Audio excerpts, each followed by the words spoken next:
Hi, I'm Jennifer DeFede. I'm a family resource worker at the Department of Children, Families, and Hyannis. We are also known as family support workers. That means that I manage foster homes. And the foster homes I'm currently managing are what we call unrestricted foster homes, which are people who do the training and the licensing to take children who are not known to they or their families. We also have kinship foster homes.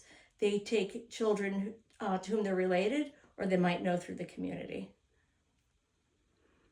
So I know you have a story to share in terms of how the Cape Cod Toy Library came into your knowledge that it existed. I do. I had a very resourceful foster parent who was caring for.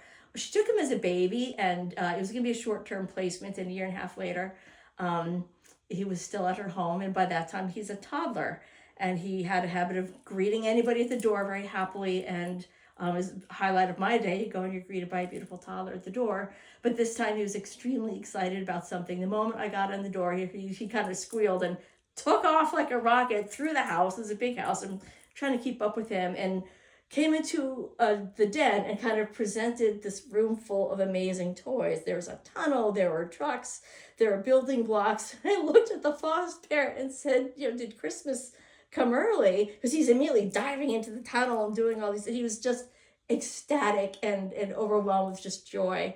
And she said, no, there's this place called the Cape Cod Toy Library. And I'm embarrassed to say I hadn't heard of it. And she went on to describe how you can borrow toys that are clean and developmentally appropriate for a period of time, however long you need them, which is fantastic because our foster parents can have kids for 2 days to 2 years. And during that period of time, kids grow. And while we would love to have the resources to provide all the best toys in the world for these kids, we need help from the community, and the foster parents need help. So they have, and now I've seen this amazing place, and I want to take the day off and play because there's room after room after room of clean, beautiful toys. And a lot of them are very developmental friendly, which is also very important. And I'm in awe. I wish I'd come sooner because there's just room after room of amazing, amazing toys that are, some are just fun, some are creative, some are developmentally friendly. Lots and lots of books, things that just nurture your creative spirit. And what we find with the kids in care is that they haven't always had the chance to be kids. They've been busy trying to get through their day and dealing with families who have other challenges happening. And sometimes the kids don't get to be kids. And when they come into our care, they have a lot of loss, they have a lot of trauma, they lose everything that they know. And it's important that the houses where we place them feel like homes. And when a child gets to feel like a child, they can become regulated, they can feel safe, they can develop. And nothing does that for a child like play, like just good old fashioned play. And so many of these kids have not had that.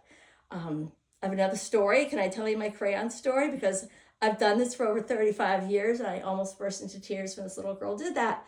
Little 3-year-old girl came into our care, and her parents had had a very hard time, and she was in our office for a few days, and somebody scrounged up one of those great boxes of 64 crayons, like where the ends are really sharp and fresh, and she opened it, and her whole face lit up, and she said, I'm rich now. That's all it took. This child had just lost everything. And she was sitting in our cold, sterile office, and she had a box of crayons and some paper, and she was overjoyed because she's a child and she's living in a child moment, and they need those kinds of things that just make childhood that golden special time that it should be. And that's what the Cape Cod Child Library can provide for kids who don't have it. Our foster kids, we provide the food, the clothing, we provide a home, we provide as much as we possibly can, but sometimes they need more that the community can provide, so that the foster homes are their homes, so that children who have specific developmental needs and the foster parents get suggestions or directives from service providers to provide certain types of toys or play or creativity, they can come and get that for the period of time that it's needed and help that child meet their developmental goals. So having seen it now, I'm even more convinced that this is an extremely worthwhile cause, and DCF will also reimburse parents for the very reasonable monthly cost of joining the Cape Cod Library. So I share the emails with everybody at work, and I'm going to redouble those efforts because it's our kids need it and deserve it.